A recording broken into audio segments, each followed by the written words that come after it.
Maseches Bava Metzia. Maseches Bava Metzia. We are in Daf Zayin Amud Aleph. Thank you very much to Reuven for taking over yesterday so nicely. Zayin Amud Aleph towards the bottom of the page. We're in the third wide line in the two dots. Tonu Rabbanon. Yeah, let's try and discover it together.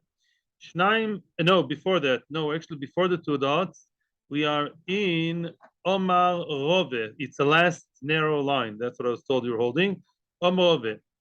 Im hoiso talis muzheves. If the talis was a golden talis, a golden medine, a golden talis, the talis has gold strings in it. Whoa. Cholkin, so they split it. Back the Gemara, Pshita, why not? Who cares if the talis is gold or silver, diamonds or silk? If you split, you split. And says the Gemara, lo, tzricha. There is a chiddush here. The kaidahava bei mitzi. The golden part is in the middle. That's why you split it. And again, of course, the question is, Honami Pshita, that is also simple, that if it's in the middle, you split it. And it says the Gemara, lo tzricha. There's still a tzrichusa, there's still a chiddush over here. The mikrav legabe dechad.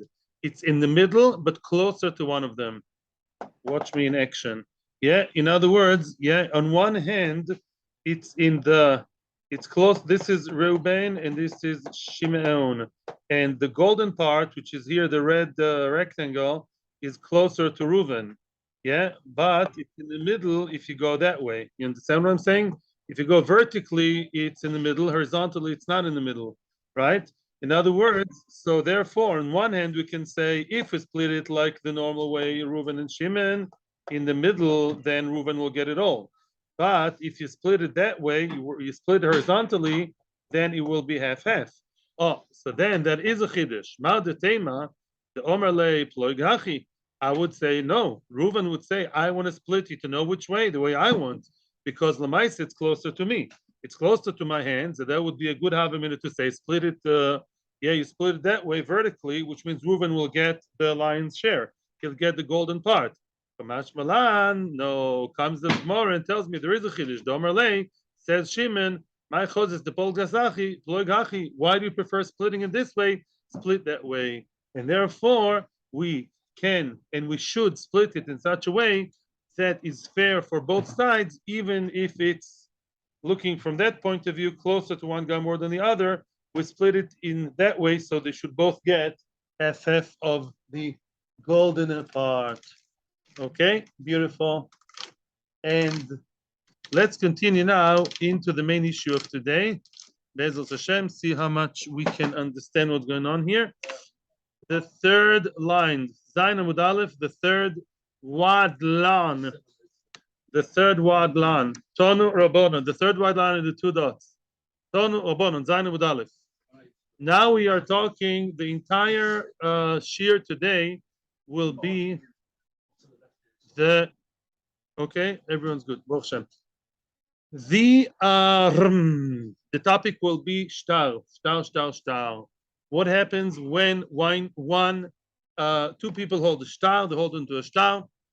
As we all know, SHTAR means what? A SHTAR is a document, affidavit that says I owe you money. Normally, the person who holds the SHTAR most of the time is who? Is the Malve. Malve is the one who's like the normally muchzak in the SHTAR, because most of, person takes a loan usually for a certain amount of time, a month, 2, 3, 4, a year, 2 years. So the SHTAR is obviously in the hands usually of the Malve, of the lender. The Loive gets the SHTAR back after he paid. The Loive gets the SHTAR back, and either he tears it straight away, if he's a smart guy, because he doesn't want it to fall from him. The Malve may find it, or somebody from him and charge again, right? Falsely, of course. So normally the Loive is the one who tears it apart, or sometimes the Loive keeps it for certain reasons. Yeah, but most of the times, most Loivim would tear the SHTAR straight away.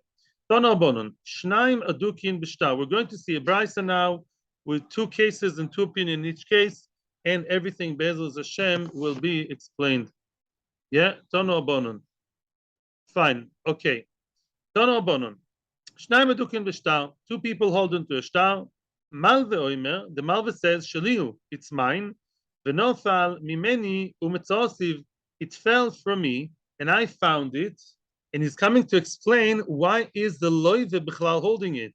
really fell from my pocket. The loive maneuver, this guy, is trying to get out of paying me the money he owes me, and therefore he holds on to it to try and get away with murder, get away from paying the shtar, paying the loan. Okay, that's what the case is. The loive says no, shulchohu, or some people say shulcho hoya.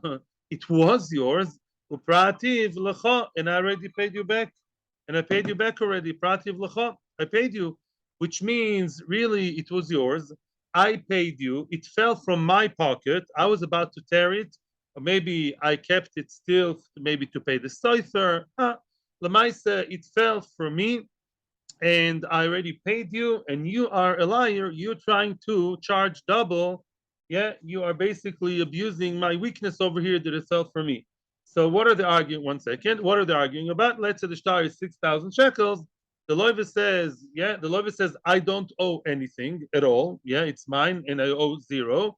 And the malva says, you owe me 6,000 shekels. Yes. Excuse me. Or the loiva, the shoiver is another thing which is not discussed here as of now, at least. So you would sometimes the shoiver, sometimes he tears it without shoiver. Yeah, he tears it and finished. No, yeah, shoiver doesn't always work. No, sometimes he just takes the star, tears it and gomarno. It's a good point, but here it's not discussed. So what do we say? Says Tanakama, which is Rebbe, Yiskayim Ashtar B'choisma of Diva Rebbe. Says Rebbe, that star has to be Miskayim B'choisma. What does that mean? Kiyum, which is also called a handpeck, means what? That the star has been verified. The signatures of the Eidim have to be verified. Says Rebbe, once we verify in the Havamina, what Rebbe means to say is, if the star is really verified by Beis Din right, we have seen Reuven, Cohen, and Shimon Levinstein, the Eidim, and they are the real Eidim, they are the real deal, they identified themselves, today they do it with Tudat Zehut, by the way, in Beis Din, yeah, and yeah, I was also in that, and what? And says Rabbi, once the star is a good star and verified, it's a good star, which means you give it to the Malve. That's what the Gemara thinks at this point. Give it to the Malve. Put it back by the Malve is the right guy. Okay. Rabbi Shimon Gamliel Omer, Yechloiku. Rashbag says, Yechloiku. Rashbag says, Rabbi Shimon Gamliel says, what's the difference? What's the difference between a talis that two people hold on to, or it could have been a phone that both people hold to, or I don't know, a scooter, anything. Same thing, the same applies to shtar. Split it half, which means what? The loive will have to pay the malve 3,000 out of 6. That's what it means, right? The split the shtar means that out of the debt, he only owes half. Half means half stays with the loive, and half the loive will have to pay the malve. No, not a top of the 6. Which top of the 6? There's only 6 involved. No, we don't know if he paid him or not. That's a good question. They all say what they want to say. Again, and again, Rabbi Sai. When we learn the Gemara, we are the Dayoni. We don't know what's the backstory. We don't know if he's in camera, otherwise we could have closed the Gemara. We don't know who's right. He says I'm owed 6,000, and the Levi says I owe you 0. So if he says split the shtar, means to say that he pays him 3. That's it. Now that's the first case. Nofa liad dayan. Let's say again, according to the Havamina, the Gemara means the Brisa means to say, let's say the one who found it is a dayan. Let's say the one who was lucky enough to find that shtar in the street is Mr. Dayan, a Jewish judge. Then lo yotzeyu oilomis. Then he should not give it to either. The Dayan should not give it to any of them. Don't give it to the Malve and don't give it to the Loive either. Why, what, where, we're going to see later. We're just reading the Brisa now. At the beginning of Amud Beis, more will explain. Rabbi Yossi says, no, the shtar should be in his chazoko. Even if the Dayan found it, the Dayan should give it to who? To the chazoko. Who's muchzak? Who's more likely statistically to be owning the shtar? The Malve, because most of the time the shtar should be by the Malve. Any smart loive would tear it ASAP once it's back by him. So mitzad the chronology or the statistically the amount of time it stays by a person is by the Malve more than the loive, and that's what Rabbi Yossi says. Let's just not, I wouldn't say waste time. We just read the Brisa with a reading which is the Havamina. Soon the reading of the Brisa will change anyways. So let's go. So we just finished reading the Bryce. Are you okay, Alan, with the 6 and the 3? Yeah. Omar Ma says Ma. Here, what's Omar Ma? And a Moira coming to explain the Bryce. Iskayim SHTAR b'choismov. Yeah, in other words, what did Rebbe say? We have two people holding on to the star for dear life. Each one has his own version. What do we say? Make sure that the star is a good star and give it to the Malve. Frag the Gemara v'gabi le'malve kulei. And the Malve takes everything? Yeah, the Malve should take the whole thing. V'leisle masnisin shnaim oichzin. Doesn't Rebbe believe in shnaim oichzin betalis and each one should really take half? Why don't we say that each one takes half here too, like we say by the talis, which we just saw so nicely on the whiteboard? Yeah, you split it into two. In this case, do half too. Why over here do you say that it goes to the malva, the whole thing? Answers the Gemara, because although it's true that most of the time it's by the malva, but you do see that the loiva is holding it, right? That it's a big reusa, it's a big disadvantage for the malva. We do see the loiva holding it, right? So chazaka wise, there is chazaka on both sides. Yeah. Okay. So punish them. So what? So he has to keep it. No, we're not punishing people. And if the Lovel, I'm repeating the question soon for our Zoom viewers. You're asking, well, because they were negligent, so what? You want to punish him? Is it Shamarchinam? Yes, they're negligent. No. Where? The Gemara is asking, why not Yachloiku? Yeah. Okay, but we're punishing them because they're negligent. That's us. So should have. So what? No, but it doesn't mean because you lost the star, then we have to punish him and go against the law. So every Hashavas Aveda, you lost it, so we're gonna take it away from you. Lama. The kids. So the question is, why don't we say Shnai Mechzin? Why don't we say Shnai Mechzin? Like we said, and Yachloiku, just like the Mishnah said Yachloiku. Amar Rove. Amar of Nachman says Rove b'Shem Rav Nachman. B'mekuyam divrakol Yachloiku.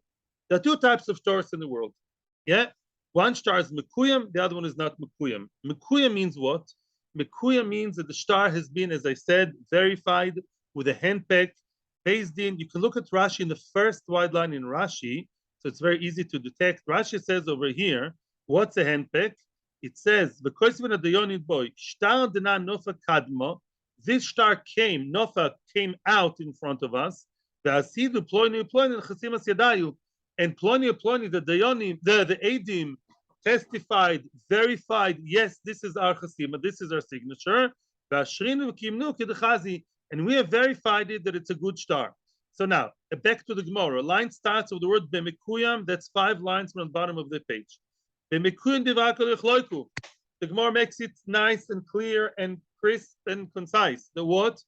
If the star is a Mekuyam dik star that has a handpeg, there's another star that based in him that says this star number 1, 2, 3 is a verified star. The Adim have been verified as good, kosher Adim and who know who they are, v'chulei. Then Enochinami, it's like any other item and they split it. Enochinami lost, didn't lose. Lamaisa was split like any other item. Keep legal. Now what's the machlokes between Rebbe and Rashbag? Again, let's repeat. What did Rebbe say? Rebbe says the Malva takes the whole thing, and Rashbag says the split half-half. When does their machlokes apply? When do they argue? A star which is not verified.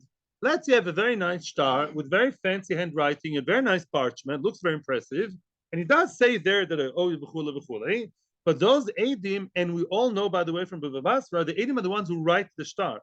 You know that the Adim are the ones who write in front of us came Reuben and Shimon. Yes. The Adim write, we hereby testify that Shimon owes from Reuben. Yes. So the Adim are very central in the star. You're looking at me, I showed you stars from all over history. I did a lot of research. No. They write. So they are the ones who write Ki'ilu on behalf of the Loiva. Yes, we hereby testify that Shimon borrowed from Reuven and Shimon owes Reuven in third person. So now, the Loiva owes money to the Malva. So now, let's say the star is not verified.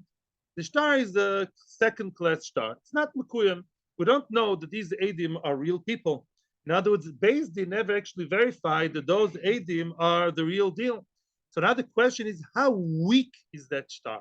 How weak is this shtar, which is a non-verified one? Yeah. How much would you like to be treated by a doctor that has been through university but did not get his PhD? Yeah, from some reason. He's been through university 5 out of 6 years, whatever. Yeah, he's almost there. Do you want to be treated by him or not? There's no teuda. That's a question. Yeah, a restaurant with no teuda techsher. So now that's a question. Rebbe Sovar, Rebbe thinks, Rebbe is the one who says what? That the shtar goes to the malve. Why? Rebbe Sovar, moide b'shtar shekosvoi, tzorich lekaimoy. No, excuse me. I'm not saying right here that it's the malve. Yeah. Yeah, I was going to see soon in Rashi. Yeah. Sorry. No. Before we thought Rebbe says malve. Now Rebbe is going to change his tune. Says like this. Rebbe Sova. Rebbe thinks as follows. Moide b'shtar shekosvoi, tzorich lekaimoy. Let's say a person, Shimon, is faced by a shtar. Reuven says to Shimon, Reuven, Shimon, here's the shtar. It says, I, Shimon, to that Zeut 4, 5, 6, 7, 8, I owe you, Reuven, or the Adim say that you owe Reuven so and so amount of money. However, yeah, and Shimon says, you know what? Yes, I owe you. It's true. I owe you money. But nevertheless, why do we believe that the shtar is a good shtar? It still needs kiyum. In other words, the shtars of itself is worth 0 because the shtar has no kiyum. Rebbe believes that, Rebbe believes that really the shtar, if the shtar is not mekuyam, is no handpick, the shtar is worth nothing. The reason you really can use this shtar is because Shimon admitted that he owes you the money, but it's only because Shimon admitted it. Had Shimon said, no, shtuyot, it's not a good shtar, Shimon would have been believed because this shtar as of itself is 0, is nothing. And therefore, if he's mekayim, if really the person, the loiva is mekayim, and if there's a kiyum in it, we know it's a good shtar, polig. Then in Echnami go FF, the shtar is mekuyim. The loy mekayim le loy polig. If the shtar is not a mekuyim de shtar, loy polig, which means just the opposite. If it's not mekuyim, and it's only Shimon that admitted that he actually borrowed, it's only because Shimon admitted. Without Shimon the Levi's admittance, the shtar would have been 0, right? So in that case, loy polig, and you don't give it to the malve at all. Just the opposite from before. You don't give it to the malve.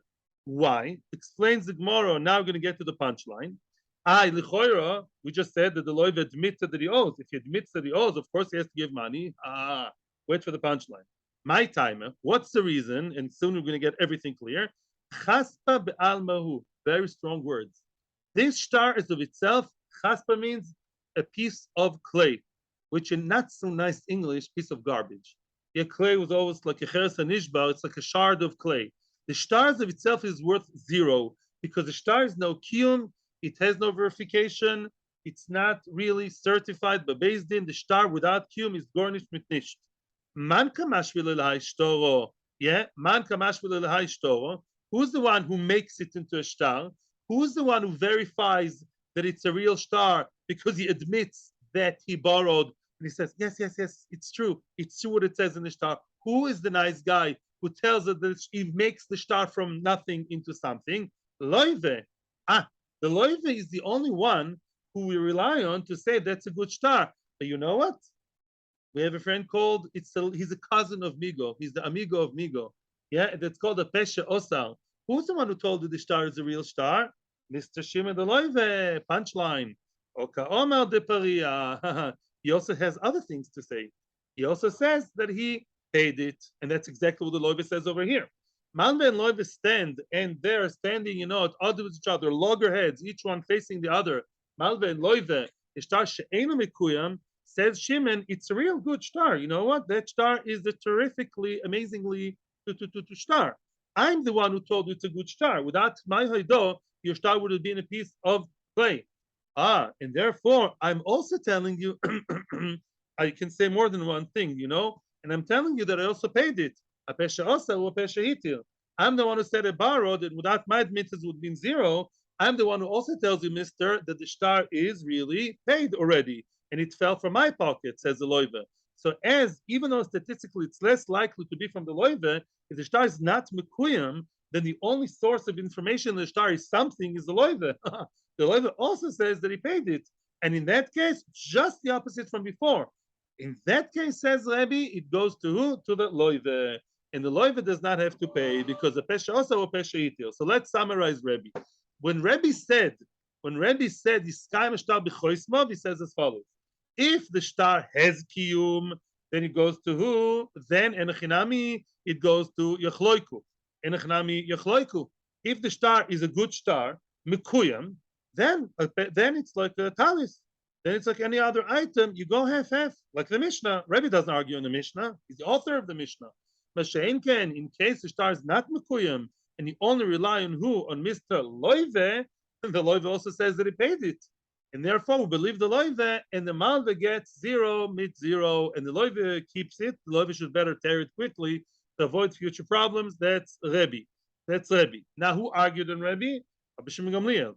Says the Gemara, second last line, Rabbi Shimon Gamliel Sovar, Moide b'shtar shekosvoi, ain't tzorich l'kaimois. He says no. If you admit the shtar is right, then we don't need kiyum anymore. Then once a shtar without verification is worth something.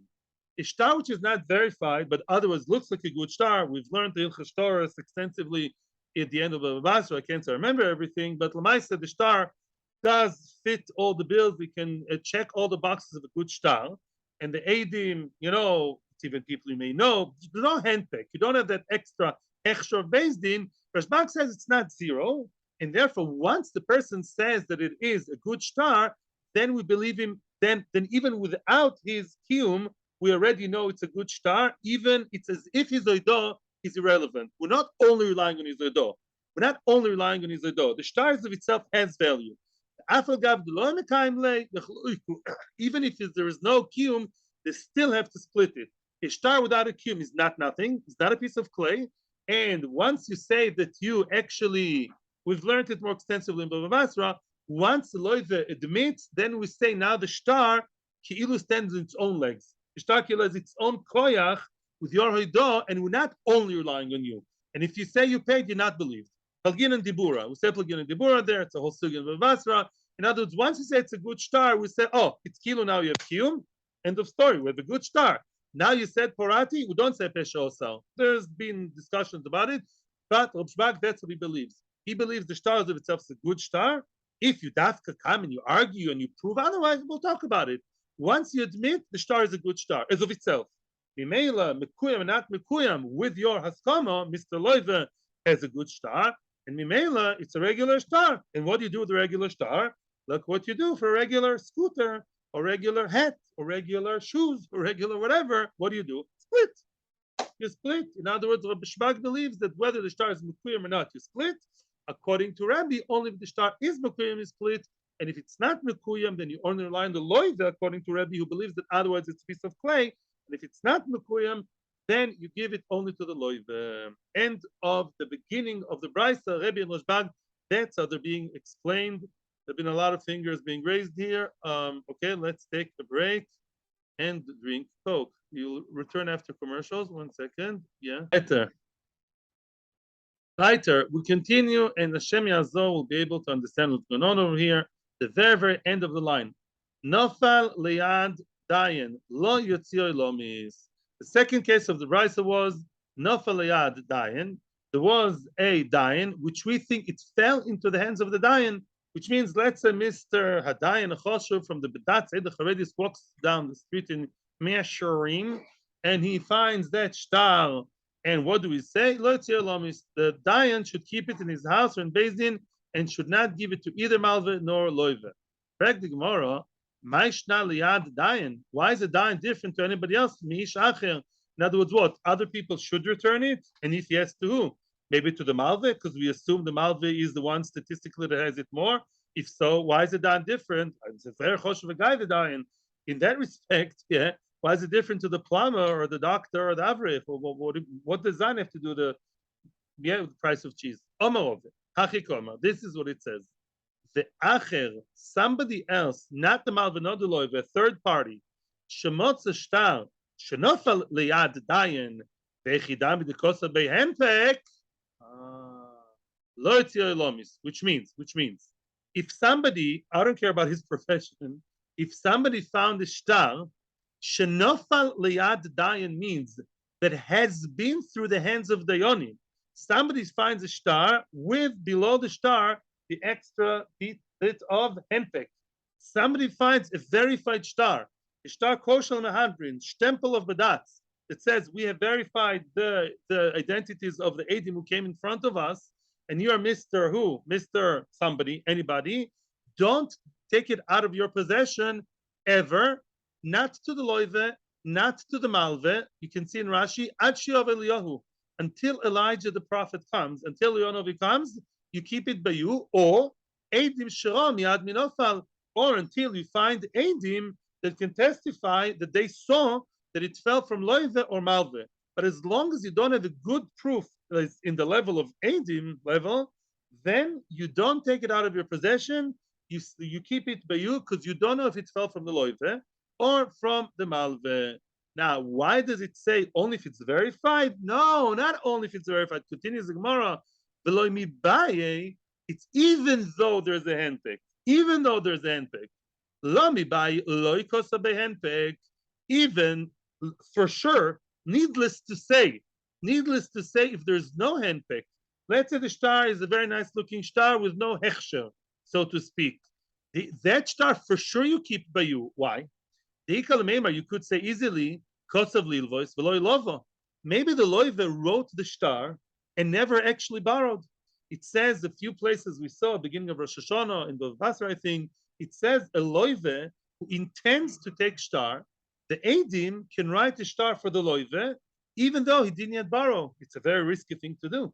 Let's say I know that Peretz is a very nice guy, wants to lend me 5,000 pounds. Okay, 5,000 pounds, and I didn't even speak to him. I already prophesied the future, and I say, yeah, I hereby I borrow from Peretz 5,000 pounds, yeah, and I hope that he will agree, and I'm already preempting the future. You know, they say sometimes, I've heard such a thing, childless couples, they say, buy baby clothes, create the reality, and then the baby will come. Yeah, in other words, make it happen. So that's halachically okay. The edim can do. The loiv is taking a risk, because maybe it will fall from his end. It's a loiv's problem. So now, if I find a shtar in the street that's not verified, of course I should keep it by me. Why? Because since there's no verification of Beis Din, maybe it was written by the loive and misken, he never borrowed. His nightmare happened. He preempted a shtar, wrote a shtar for a future milva, never actually got to borrow, yeah, and now it fell from him. So for sure, don't give it to the malve. Just keep it by you. Don't give it to the loive either, because maybe the shtar was used. Just don't do anything, right? Maybe there was no halva. If the malva has it, it's terrible. Maybe there was halva. Giving to the loive will be terrible. You following, yeah? So for sure, that case, don't do anything. Keep it by you, strong, tight, until you really, really find out with the edim what the story was. Ella afilo cost of behenpek. Even though it's a chiddush, not only that, afile. Even though there is handpick, there's a hechsher based in edich haredis, the mekuyam, that really we know for sure the shtar has been mekuyam, and therefore the assumption is that there was a loan. Lo yachzir. Why? Why lo yachzir? As you said correctly, the malva is the one who has it most of the time. The chayshin lepiroin. That's the chiddush here. That's the chiddush. In other words, according to Tanakama, what do we say? You found a shtar, which is a good shtar. Don't give it back to the malva. The loive for sure don't. Most likely, it fell from the malve. True. But chayshinan lepiroin. What's that chayshinan lepiroin? We're choishesh that maybe the loive is right that he paid back, and it fell from the pocket of the loive. Even though it's less likely, but it could happen. The loive got it back. He still wants to keep it by him for, I don't know, another day or two, for whichever reason. It's by him. Why? Kasha for Maisa. There's a question sometimes who has to pay still for the money of the expenses of the shtar itself, to the safra pshit and safra. Yeah, so Mimela, Chashin Lepiroin, we're choishish maybe it fell from the loive, and therefore don't give it to the malve, and surely don't give it to the loive, because most likely it fell from the malve. In case of doubt, put it in your pocket, put it in your safe. Don't do anything. Chayshinan lepiroin. We're concerned. Don't give it to the malve, though it's more likely. We're aware of it that it's more likely, but we don't take chances. With choishes, there's a 20% it fell from the loive. We take that into consideration and just don't give it back to anybody until you find out what the real story was. That's 1 second. 1 second. I'll be with you in a second. That's who? That's Tanakama. The Rabbi Yosi. If you remember, Rabbi Yosi says what? He says Rabbi Chizkosoi. What's Chizkosoi? Rabbi Yosi said Rabbi Chizkosoi. Who's muchzak to be more likely to be the SHTAR owner? That it fell from him? Malve. V'lo cheshinan lepiroin. We're not cheshish lepiroin. It's very unlikely that it fell from the loive. Says Rashi, man demanded l'shtar perua. Somebody got back the SHTAR already paid the loive.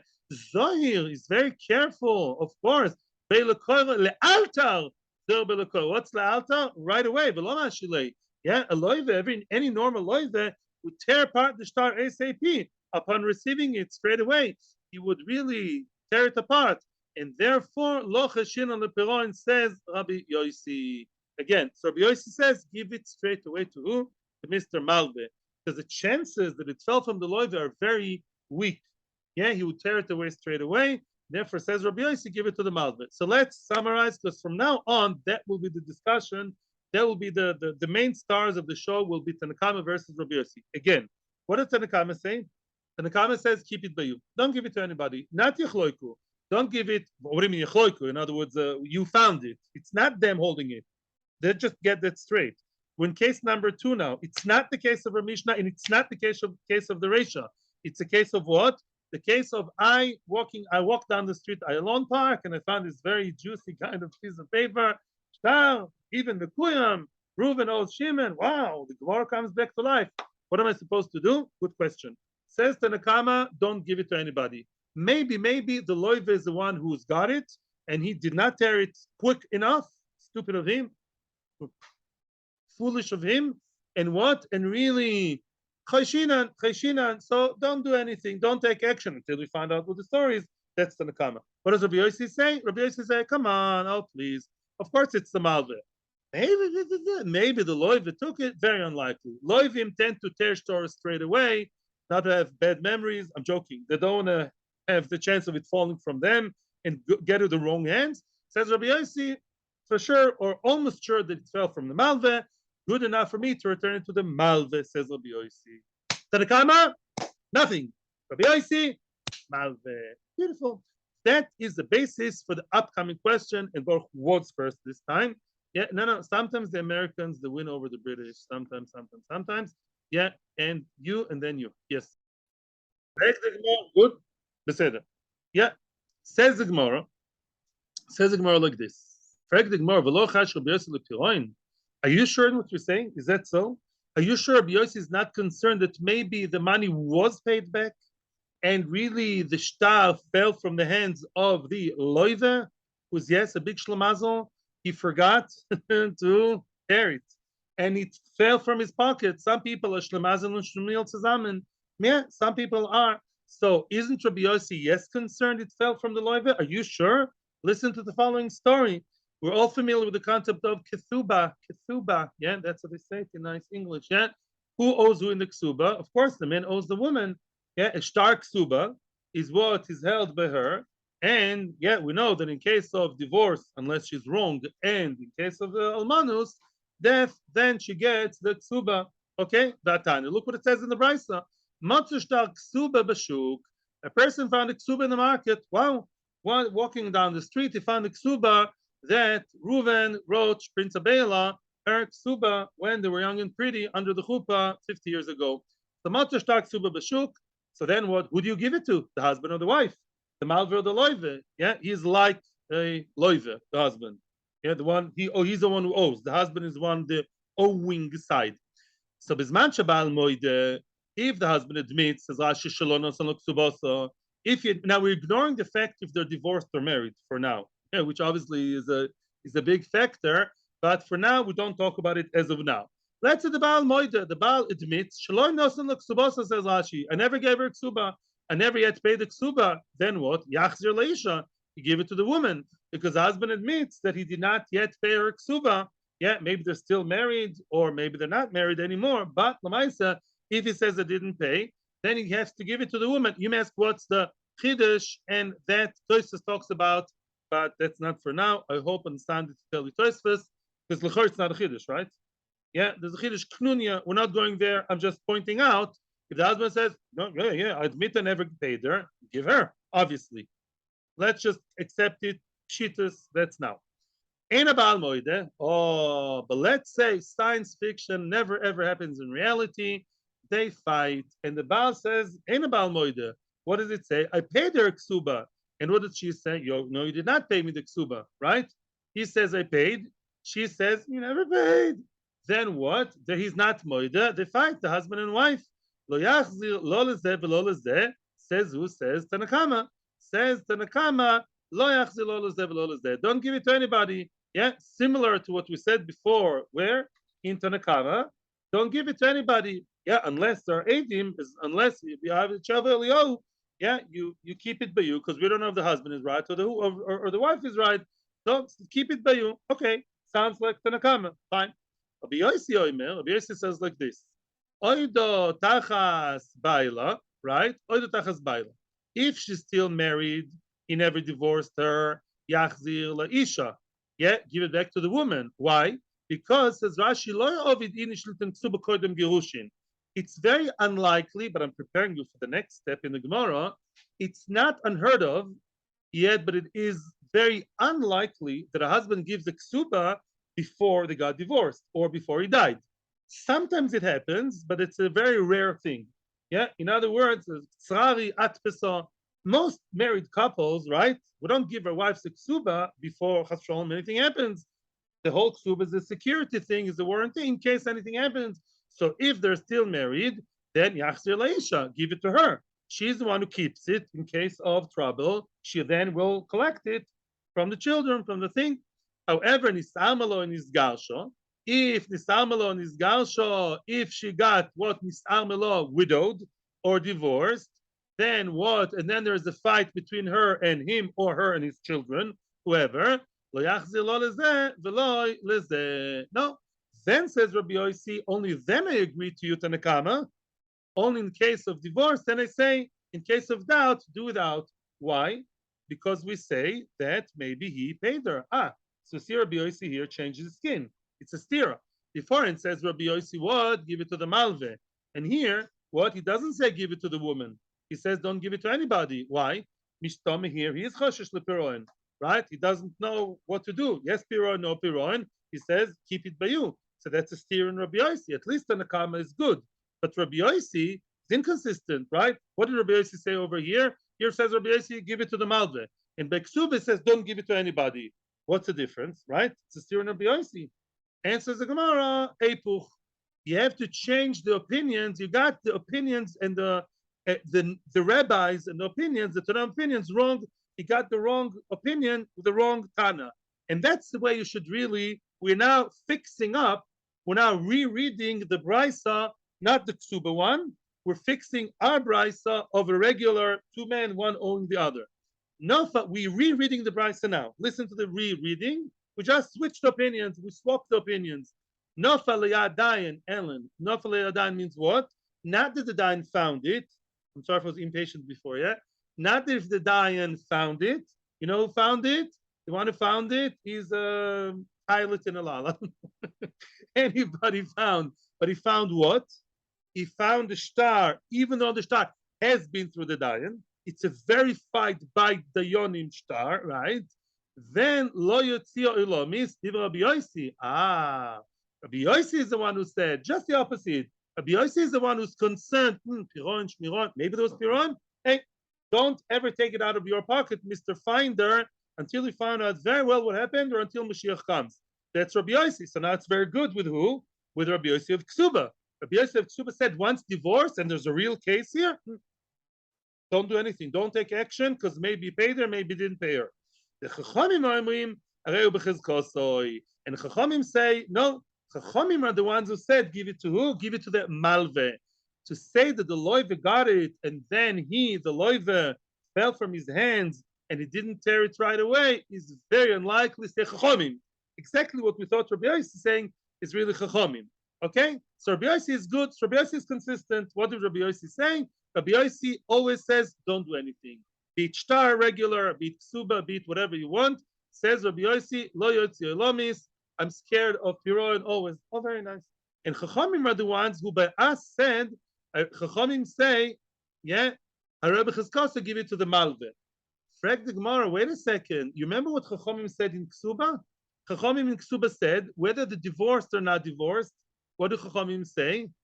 Chachamim are the ones who say that you hold it. You don't do anything with it. If so, kasha derabanan, right? Oy, oy, oy, oy, oy. Kasha derabanan, right? Shtar ksuba. Because Rabbanon here are shver with shtar ksuba.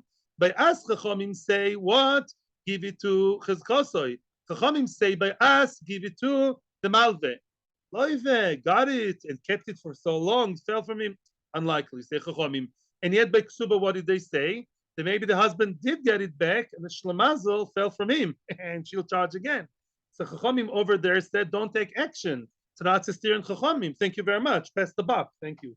Yeah, Rabbi Yosef is good. Now, but Chachamim have a stira.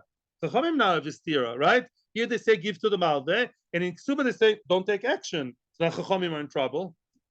And says the Gemara, now a whole new reading. Kula Rabbi Yosef. The Brisa over there is all Rabbi Yosef. You completely misread the Brisa of Ksubas. I will now reread the Brisa in Ksubas. There's only one opinion there, Rabbi Yosef, and he's Gishmak with Rabbi Yosef over here. Let's reread now the Brisa in Ksubas. Look what it says. The Brisa over there, the way you read it, is missing a few words. The Hachiktani. This is the way to read the Brisa. Very easy. It's very easy. The Brisa says as follows in its new, fresh, I almost said reformed reading. If the Baal is not moide, the Baal says, no, I paid. No, she's wrong. And yes, I did pay. I paid her already. Don't give back to anybody. Don't give it neither to him nor to her. That's the same Rabbi Yossi of over here, right? Because Loitzir Lomis, Rabbi Yossi is always concerned. I don't know if she got or she got it and it fell from him, Shlemazel, or more likely she's the one who still holds it. I don't know. Don't give it to anybody, which is good, consistent with Rabbi Yossi over here. Rabbi Yossi over here is the one who says, don't take action. I don't know the story. Very good. However, let's continue reading the Ksuba story. But you know when that is true? That's the second part. Still Rabbi Yossi talking. Only if she got divorced on his garsha, that's when things get hot. That's when it's really what? Likely that he paid her, right? That's when she's really being owed. And very likely that he did pay her. Yes, because it's past the divorce when she's really owed the money. We're not sure, but it's a maybe. Aval baila, but that's for sure that if she's still under her husband, if she's still married to him, no. Even me, as cautious as I am, Rabbi Yossi, still married. Mr. Husband, that's shtiyot. There's the ayesh gvul, how much I would say that the lawyer paid. To say that the husband paid before the divorce, before the marriage ended, they are living happily and not so happily. Basically, if just dawned at me, if they live happily, Mapitomi should start giving her the money. They're not preempting any divorce or any bad thing. If they're living unhappily, for sure he won't pay her. Mapitom to think that he pays her before anything happened, right?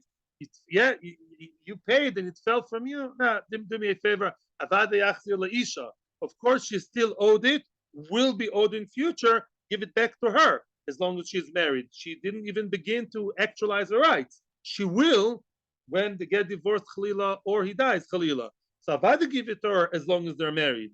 And we continue now to the second part, Sher Rabbi Yossi or Divrei Rabbi Yossi. That's Rabbi Yossi. We have a version here, Rabbi Yossi Omer, because Rabbi Yossi, you know who says all that? It's Rabbi Yossi, because Rabbi Yossi Omer, because we know from previous information, Rabbi Yossi is the one who says, under the husband gives back to the woman, extremely unlikely, 0 chances that the husband paid anything before anything ever happened. Then what? For sure, give it to the woman. But if she got divorced, divorced or death, then Rabbi Yossi is very, very consistent by saying what? I'm not sure what happened here. since there are high chances he paid her, right?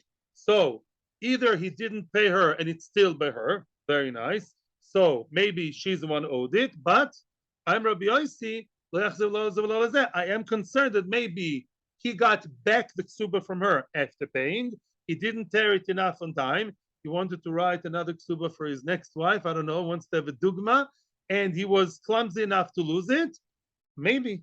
And therefore, you don't give it to any side over here. We don't give it to either, and it's very consistent with Rabbi Yossi. And Chachamim are the ones who would probably always say, like over here, what did Chachamim say over here? And probably there too. We're not concerned with Piroin. You give it to the one who's being owed, to the Malve, or the woman, always. Very nice. All consistent, all good. That's the one answer. To explain Subas and over here, it's all very nice, all the same. Rav Papa says as follows: La'olam lo teipuch. Really, you don't have to switch around the opinions. Lo teipuch. So let's go back and switch it around. If we say lo teipuch, back to what? Really, the original opinion. What was the lo teipuch? The Nekama says, keep it by you, don't give it to anybody. Very good. Don't give it to anybody. Yeah, maybe Piroin, maybe not Piroin. Rabbi Yossi is one who says, give it to the Malve. 90% is by the Malve, 100% is by the Malve. Lo teipuch. So how do you coexist with Ksubas? Says the Gemara like this. Rabbi Yossi, ledivrem darabonon komerlu. Rabbi Yossi in Ksubas did not voice his own opinion. We were stuck with Rabbi Yossi. Right? Let's revise. The Nekama, according to the beginning of the story, were good. Why? They say always be cautious, right? Both by Ksuba and by Holva, be cautious, right? That's what Chachamim say.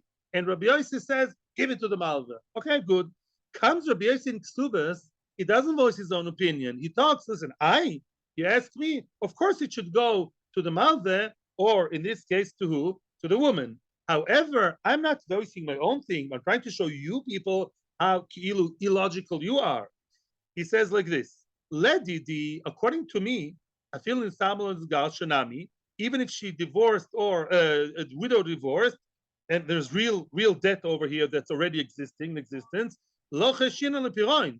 According to me, I'm not concerned of piroin, and of course you give it to the woman. You give it to the woman. She's like the malve, and I consistently think that you do take sides.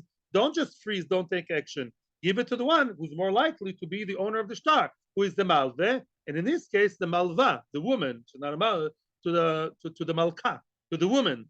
Ledidchu, but according to you people, according to you people, ledidchu, oidu at least you should admit in this case, the oidu tachas baila, the achzir leisha, at least, because you people, I didn't stress it enough before, and I regret it now. What really is the difference, according to the very beginning of the reading of the Brisa, between Chachamim and Rabbi Yehuda and Rabbi Yossi? Is in case when they're still married, right? Chachamim say even when she's still married, right? Even when Zman Shabal Moide and a Bal Moide lo yachzir, don't give it to anybody, even when she's still married. You still say maybe paid their ksuba even before the divorce. Say Chachamim, which is very highly unlikely. Says Rabbi Yossi to them. Excuse me, people. The love das pironi. Admit to me, at least me as then of course give it to the woman. The love das pironi. Who are you paying to? The debt never started. Do you ever know a guy who paid a debt before the debt ever started? I'll pay you the debt which I never borrowed from you. Ridiculous, kilu, right? In other words, Rabbi Yossi says to them, you're asking me, I'm Bechlal out of your box. I for sure say the woman should always get it even after divorce. You people are so extreme. You say that you always or you never take action before or after marriage, before after divorce. Even before the divorce, you say don't do anything. Mapitom. You're concerned he paid her before the divorce? What? No way. That's what Rabbi Yossi says. But he's not changing his mind. Afuch. He's very consistent.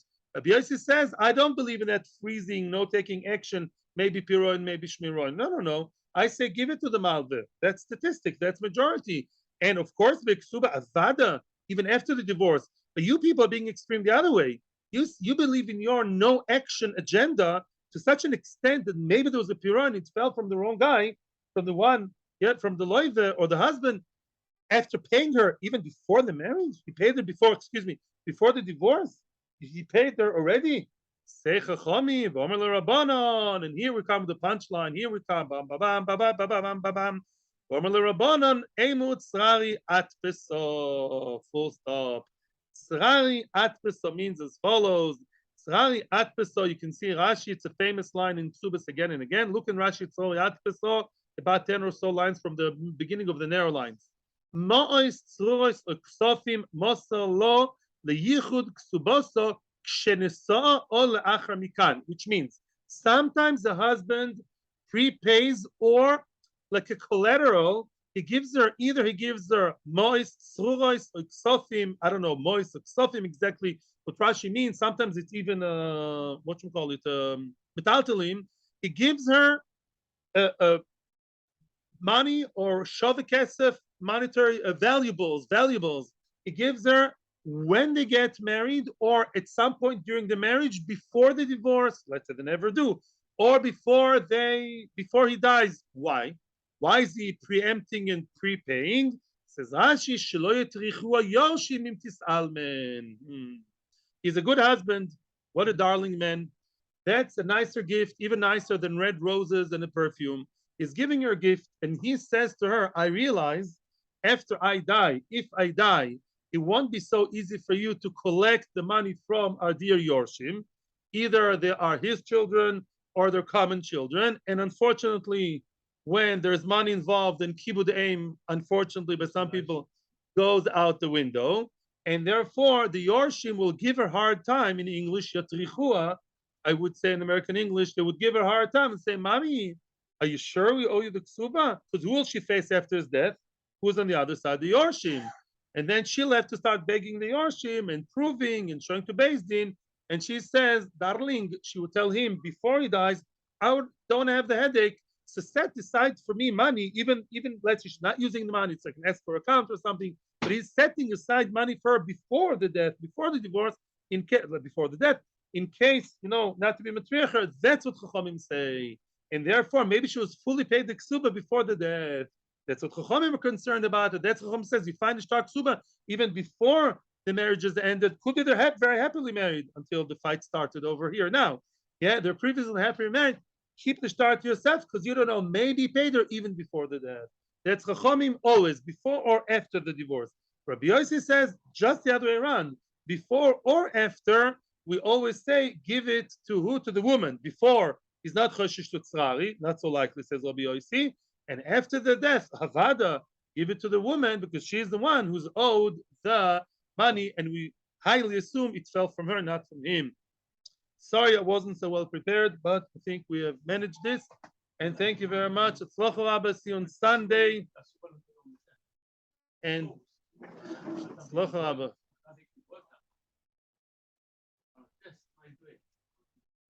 He doesn't know if he'll divorce or die. When they were young and happy, 5 years after the marriage, he gave her tzrari, right? Because he says, in case I die, have it set aside so you don't have to fight. Afterwards, they got divorced and he doesn't love her anymore. They didn't preempt it. Yeah, but we are concerned that a husband did give his wife when they still loved each other because he really wants her not to face the Yorshim after death. Later things got sour. That's very sad. Shalom, Shabbos Shalom. Everyone should have Shalom. Thank you.